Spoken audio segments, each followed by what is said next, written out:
Hey you guys, it's Shelly, and I'm coming to you today with another review of a Vevor product, the company Vevor. And today it is this pottery wheel. It does come in other colors. This one came in the light pink color. It does come with the touchscreen buttons on the front, and then it did come with a bunch of tools and the little feet right here, so you can screw right into the bottom to kind of raise it up a little bit. It does come with like a various assortment of tools and an apron and different sponges and sculpting tools and things like that.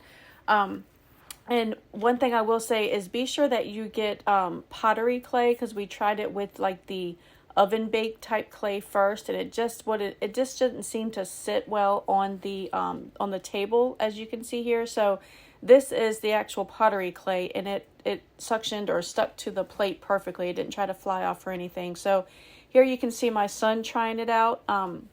It does have that water basin around the sides, which is nice, but we decided just to put it in a big jar, as you can see there, because it did try to leak a little bit. But once we put the water in the jar, we could just go back and forth with our wet fingers. It was a lot of fun to do with the kids. It's good for a beginner, or if you know what you're doing.